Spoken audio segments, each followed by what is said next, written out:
The morning came in hard and bright, the way August mornings did in the Laramie River Valley. No gentleness in it, no gradual waking.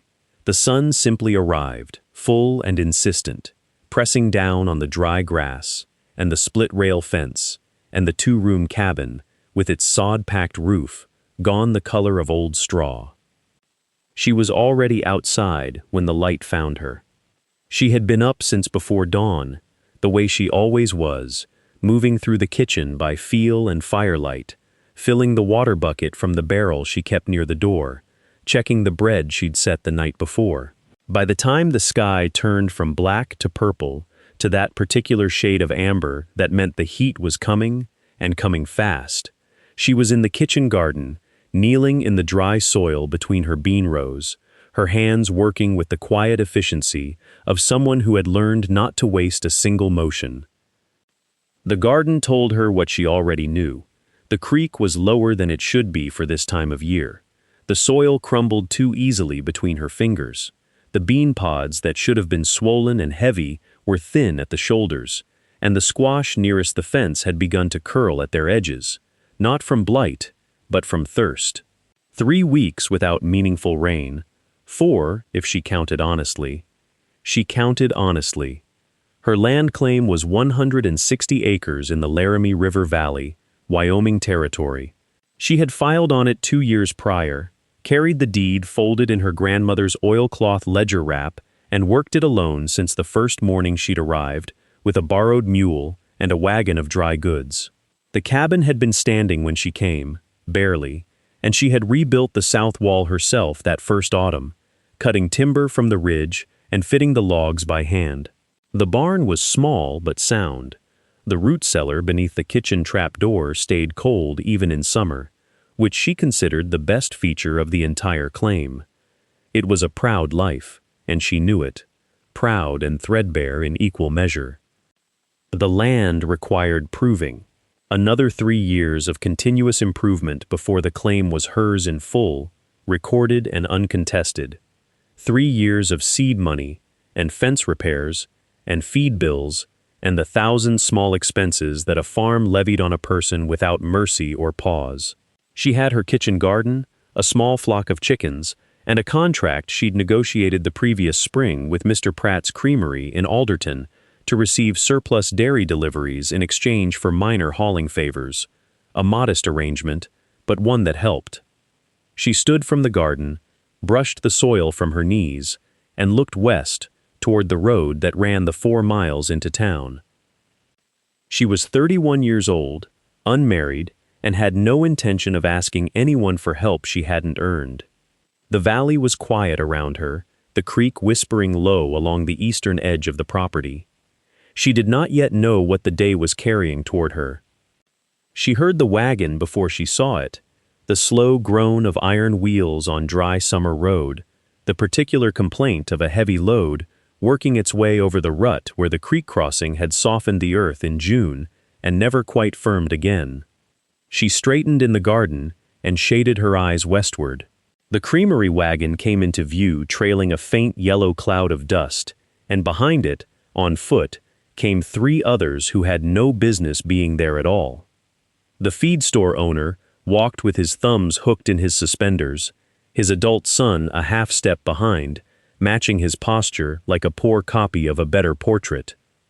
Beside them moved the woman who ran the boarding house in Alderton, her good town dress already dampened at the collar from the August heat, her expression arranged into the particular shape of a person expecting to be entertained. They had come to watch.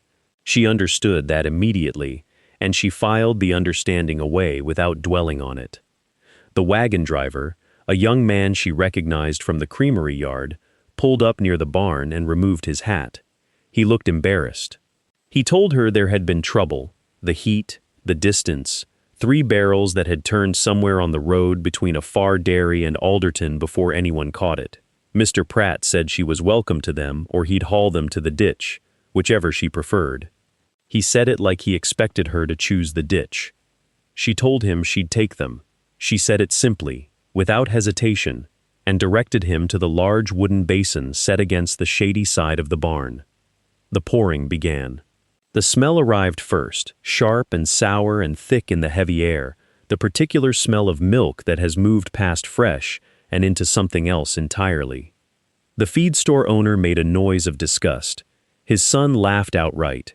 The boarding house woman pressed 2 fingers beneath her nose and said something in a low voice that drew another laugh.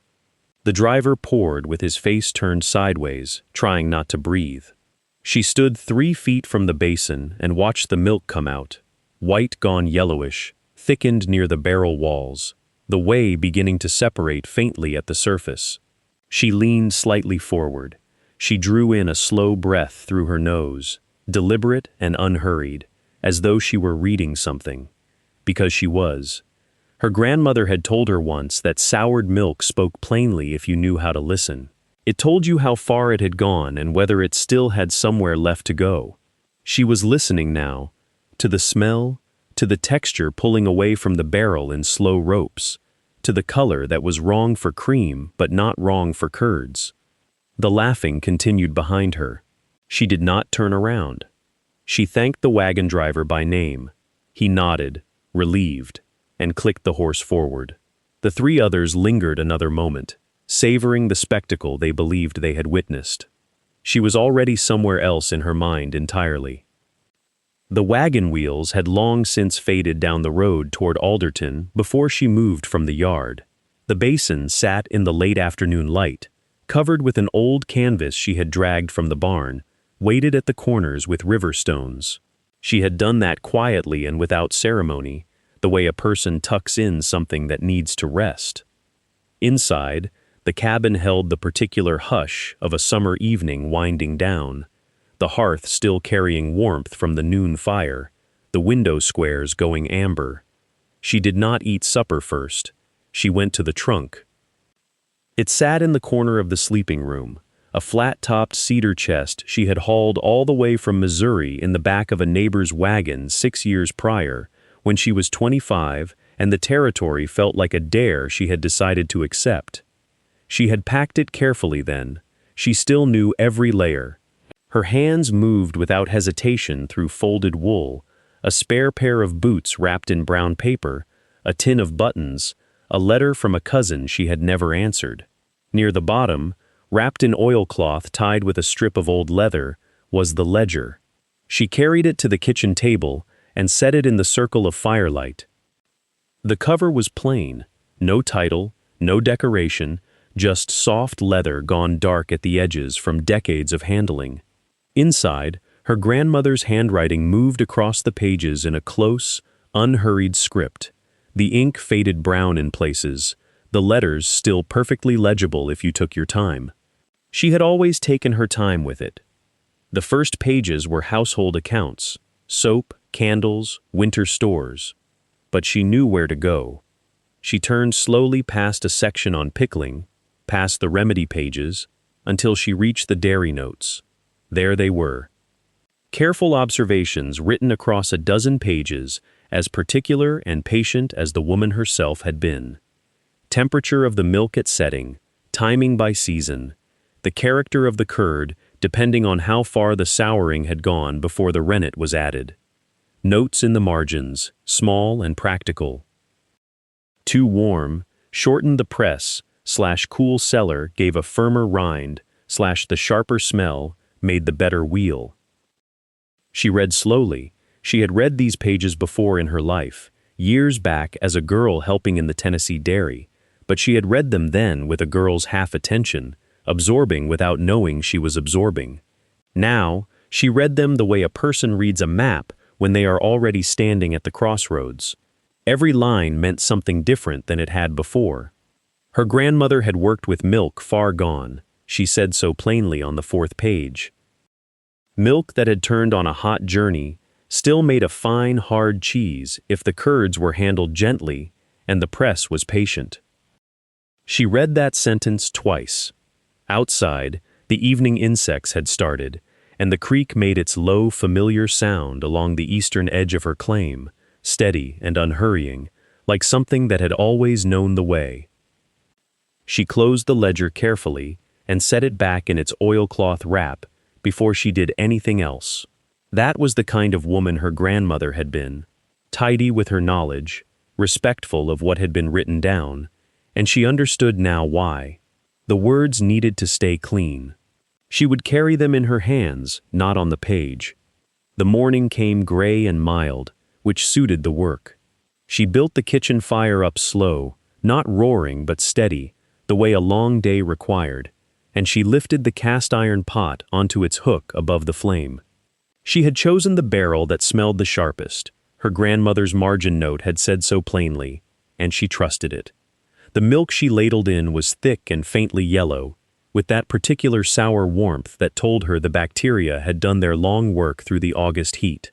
She did not hurry it. She watched the surface the way a woman watches water before it boils, reading the small signs, the first trembling of heat moving through, the slow shift of the smell from sharp to something rounder and deeper, almost bread-like. She added the rennet from the small wrapped cloth she kept in her trunk, dried calf stomach, the old way, the only way she knew. She stirred once, long and slow, with the wooden paddle. Then she put the paddle down and waited. The waiting was the hardest part to learn. She had learned it as a girl by failing at it, by poking and prodding and breaking the curd before it had set, and ruining a batch her grandmother had kneaded. She did not make that mistake again. She sat on the low stool near the hearth and listened to the pot, and to the fire beneath it, and to the wind working at the sod-packed roof overhead. The cabin was quiet in the middle of the day in a way it was not in the evenings, and she found the quiet useful. It let her think without interrupting herself. When she finally pressed a fingertip to the surface and felt the clean break, the curd giving way in a firm, separate mass, she exhaled. There it was. She cut the curd in slow passes, the paddle drawn through lengthwise, then crosswise, then angled, breaking it into small, irregular pieces that floated apart in the pale green way. She worked the paddle gently, turning the pieces without mashing them, heating the pot a degree at a time by feeding the fire in small measures. The curds shrank and firmed. The whey ran clear and thin around them. She ladled everything into the cheesecloth she had cut from the 2 flour sacks, knotted the corners, and hung the bundle from a peg above the basin to drain. By late afternoon, she had 4 small rounds pressed into shape, each one about the size of a flattened fist, weighted beneath a flat river stone she had carried up from the creek that morning for exactly this purpose. She did not know yet what they would become, but they were something, and that was enough for now. The next morning, before the sun had cleared the eastern ridge, she wrapped one of the 4 small rounds in a square of clean cheesecloth, tucked it into the pocket of her apron, and walked north along the creek path. The grass was still heavy with dew, her boots darkened at the toes within the first 50 yards, and she did not mind. She had slept fitfully, not from worry exactly, but from the particular restlessness of someone who has made something for the first time and cannot yet know its worth. The round sat in her pocket, small and firm, and she pressed her hand against it once through the cloth as she walked, as if to steady herself rather than it. The neighbor's cabin sat back from a low rise, a tidy place with a kitchen garden better established than her own, and a row of hollyhocks gone brown and dry along the fence. Smoke was already rising from the chimney. She was always up early, that woman, had been, Harriet suspected, for 40 years without interruption. She knocked, and the door opened almost at once. There was no grand explanation offered. She simply held out the wrapped round and said she had made something, and she needed an honest opinion, not a kind one. The older woman looked at her for a moment with those careful, weathered eyes, the eyes of someone who had lived long enough to know the difference between a person seeking flattery and a person seeking truth. And then she took the round and set it on her table without a word.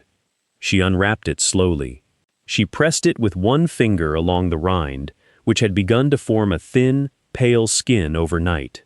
She lifted it and smelled it, not quickly, but with the deliberate patience of someone who respected the act of knowing a thing. Then she found her knife and cut a thin slice, and put it in her mouth and chewed. The silence lasted perhaps 10 seconds. It lasted long enough for the morning birds outside to fill it with something, for the fire in the hearth to shift and settle, for the woman standing across the table to become very still and very attentive. Then the older woman looked up. Her expression had changed. The polite caution that had been there at the door, the careful neutrality of a friend who had braced herself to say something encouraging about something middling, that was entirely gone. What replaced it was simpler and more valuable, the plain, unguarded look of a person genuinely surprised by goodness. "It's good, Harriet," she said quietly. "It's genuinely good." She did not say it the way people say things to be kind. She said it the way people say things when they have just revised an opinion they did not realize they were holding. Harriet exhaled through her nose and looked down at the table. She had not known, until that moment, how much she had needed someone else to confirm what she had only dared to believe alone. The small round sat between them on the table, and somehow it looked different now, less like an experiment and more like a beginning. The small round sat between them a little longer, neither woman reaching for it, neither speaking. Then Harriet straightened, rolled her sleeves down against the cooling evening air, and thanked her neighbor with the quiet sincerity of someone who had received something genuinely useful. After the older woman had gone, her shape growing small against the late summer grass, moving north along the creek path toward home, Harriet stood at her kitchen window and let the stillness settle around her. She had one confirmed truth now, and she would not waste it. The next morning she was up before the light had fully committed to the sky. She drank her coffee standing, thinking not about what she had already done, but about what came next. More milk would be needed. That much was plain. But she had also been turning over another problem, quietly, for 2 days. Where to age the wheels once she made them. The cabin was too warm. The barn ran warmer still in summer. She needed cool, stable air, the kind that did not swing with the sun. She lifted the trapdoor in the kitchen floor.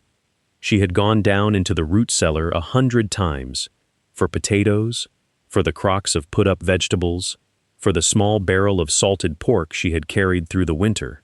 She knew the cellar the way a person knows a familiar room, without really seeing it. But she took the lantern down with her this time, and stood at the bottom of the packed earth steps, and looked at it with different eyes. The air met her like a cool hand pressed to the face, still, faintly damp. Neither wet nor dry, but held in some careful balance by the earth itself, the way a cellar holds itself, patient and unchanging, while everything above it moves through seasons. She held the lantern up and watched the light move across the earthen walls, the low timber ceiling, the rough shelving she had nailed into place 2 autumns ago. The shelves were deep enough. The ceiling was low but sufficient. There was no draft to dry the rinds too fast, and no standing water to ruin them. She pressed her palm flat against the north wall. The earth was cool and faintly yielding, the temperature so steady it might have been regulated by some careful hand she could not see. Her grandmother had written in the ledger, in the cramped, careful script Harriet had read so many times she could find the line without searching, that a good aging cave needed 3 things above all: cool air, still air, and patience. The root cellar had all 3, and had always had them. She simply had not needed to know it until now. She spent the rest of that morning clearing the lower shelves, moving the potatoes and crock jars to one side, wiping the boards down with a damp cloth wrung from creek water, and checking the spacing between each plank. She worked methodically, without hurry, the lantern casting its warm circle around her as she shaped the darkness into something that could hold a future. There was more to do. She was only just beginning to see the edges of it. She was on her second batch when word apparently traveled the 4 miles to Alderton on its own, the way word always did in a valley with few enough people, that a strange sight became a shared story before sundown.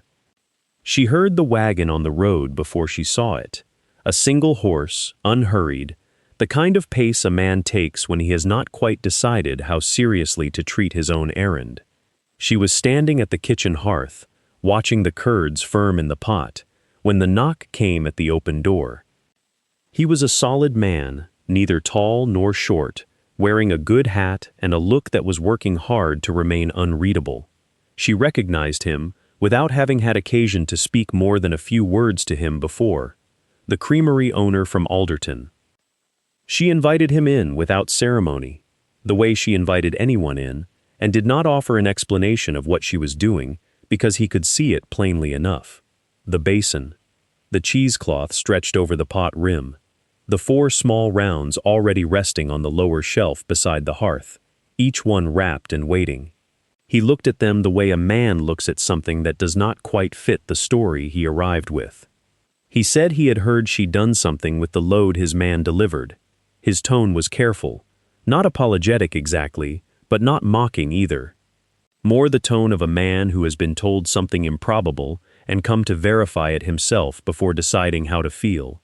She said she had, and she cut a thin slice from the second round, the better one, smoother in texture, with a clean sharpness that had developed over the past several days in the root cellar's cool dark.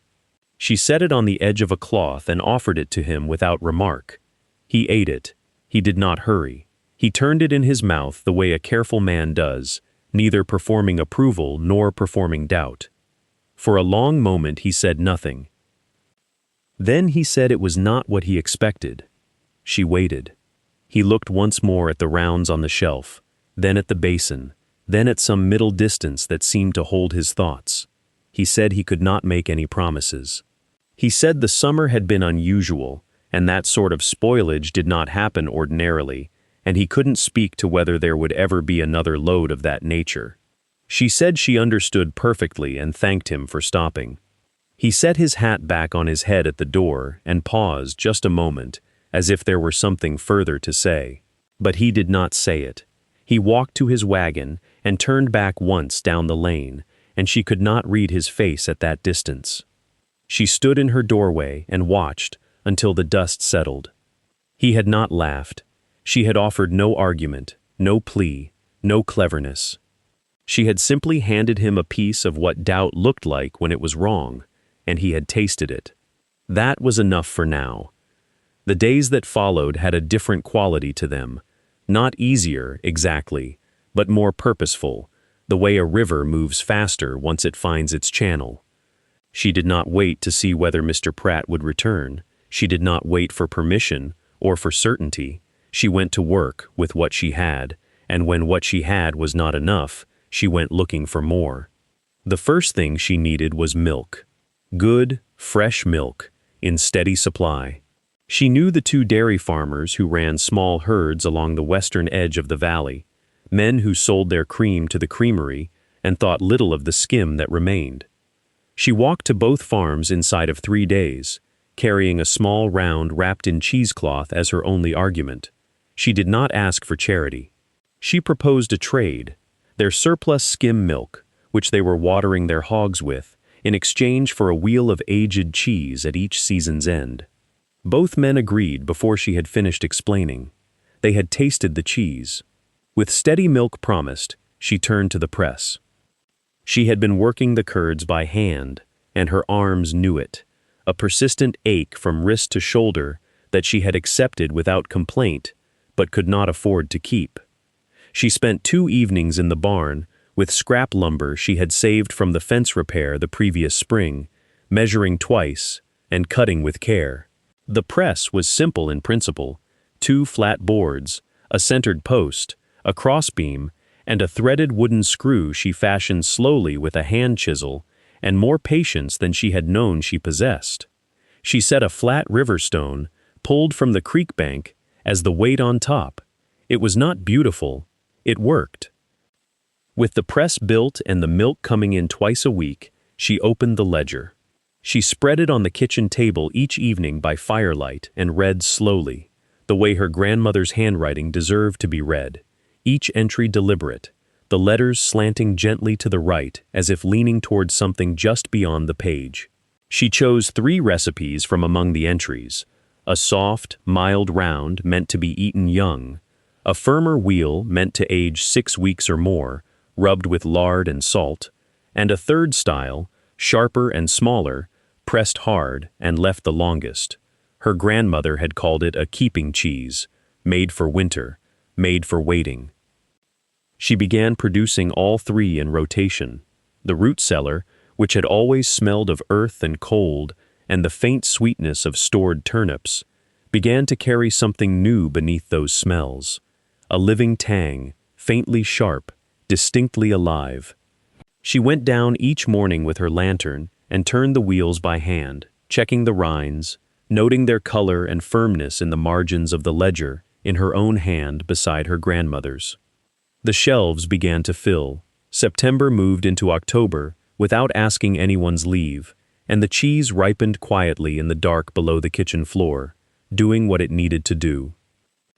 October had a way of making everything quieter and sharper at the same time, the light coming thinner through the cabin windows, the creek running lower and more deliberate along the eastern edge of the property, the mornings carrying a cold that meant something now rather than simply offering a brief respite from heat. She was rolling around of the younger cheese in fresh salt when she heard the sound of boots on the packed earth of her yard. She did not look up immediately. She had learned, in recent weeks, that there was a particular kind of visitor who needed a moment to compose herself before she could quite explain why she had come. The boarding house woman stood at the open door of the cabin, her shawl drawn tight, though the morning was not yet truly cold. She had her chin up in the way a person does when they wish to appear as though they are simply passing by and have stopped for no particular reason. She mentioned the road. She mentioned that she had errands toward the mill. She said something about the state of the season, which was admittedly easy to remark upon. She was listened to with patience and without hurry. Then, without ceremony or commentary, a thin slice of the younger round was cut and placed on a clean piece of cloth and set on the edge of the table nearest the door. An invitation rather than an offering. The cloth was folded back. Nothing was said. The boarding house woman looked at it for a moment longer than was strictly natural. Then she took it. She chewed slowly. Her expression moved through several small rooms before it settled, not into warmth exactly, but into something that could not pretend to be anything other than genuine. Her chin came down a fraction of an inch. Her shawl seemed to loosen, though she had not touched it. She said it was not what she had expected. She was told, gently, that it rarely was. There was a pause in which the creak could be heard from outside, and the fire in the hearth made its small adjustments. Then the boarding house woman asked, in a voice she kept carefully casual, whether there was any possibility of acquiring a wheel, a small one would do, for the table at the boarding house. She mentioned that her guests had been asking about local goods. She mentioned freshness.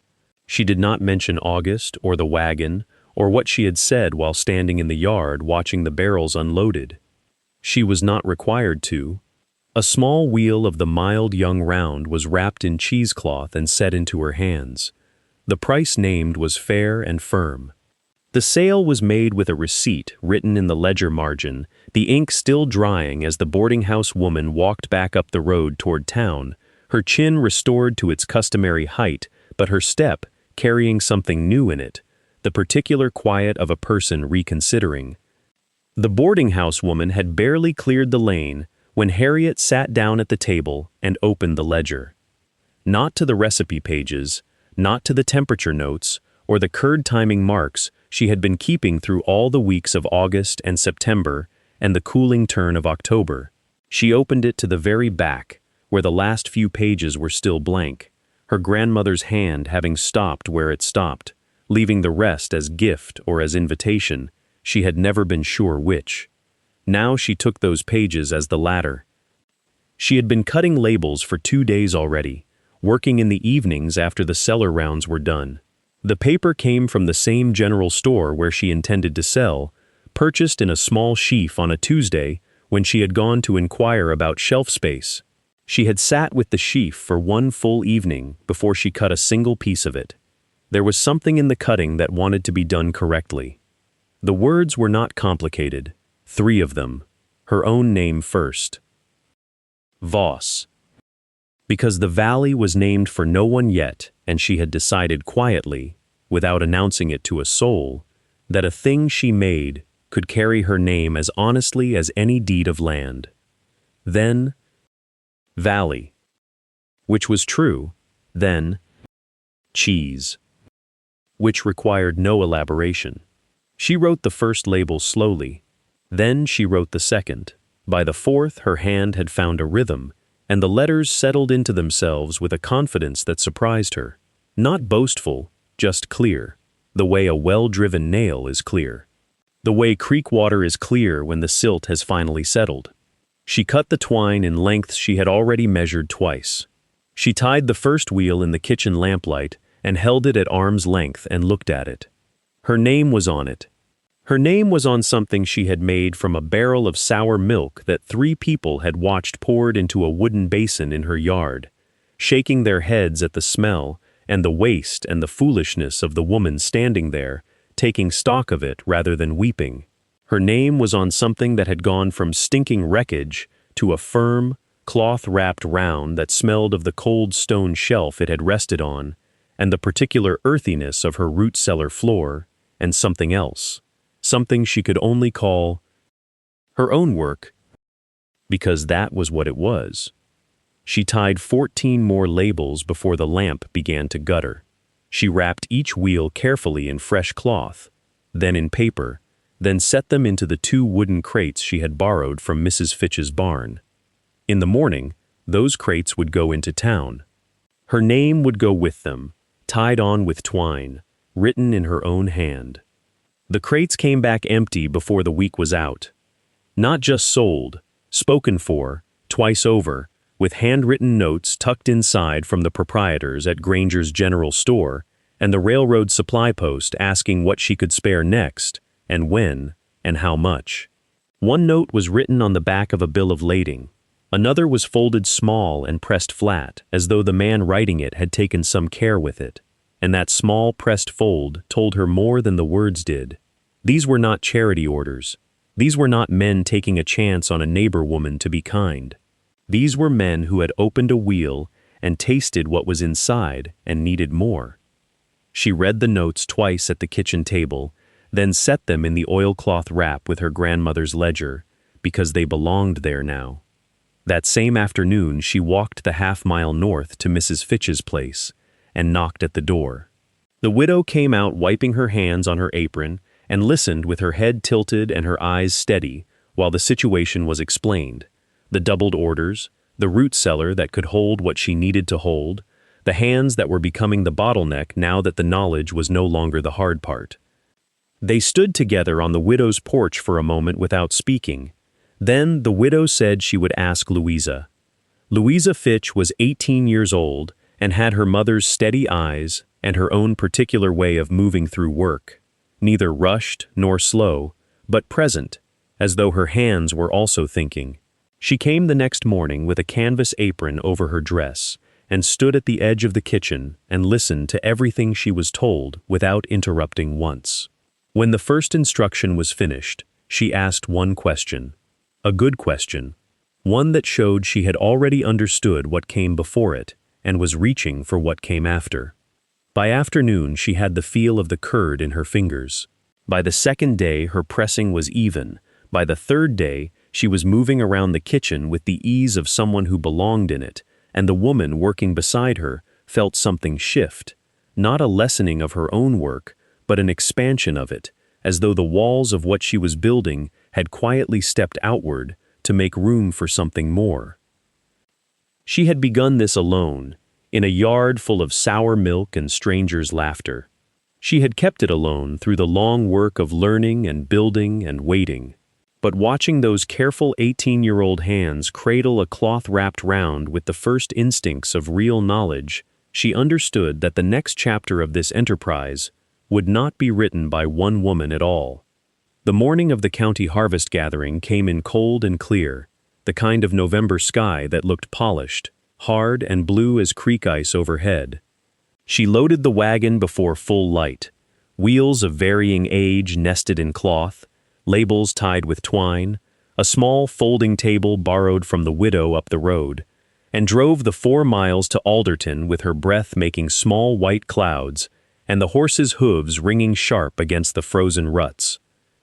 She set up her table near the center of the gathering hall and arranged the wheels without hurry, the smallest rounds at the front where a hand could reach them easily, the larger aged ones behind, their rinds dark gold and firm from months in the root cellar.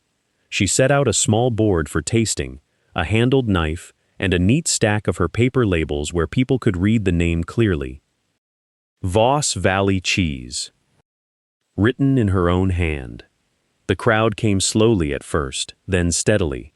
Neighbors she knew, and others she did not. Families from the far reaches of the valley who had received wheels through the trading post or the railroad supply. A woman in a gray coat who said she had been saving the rind to flavor her soup pot. A man who wanted to know if she could supply more by spring. She answered each question with patience and sold with a steady hand. She did not see them approach.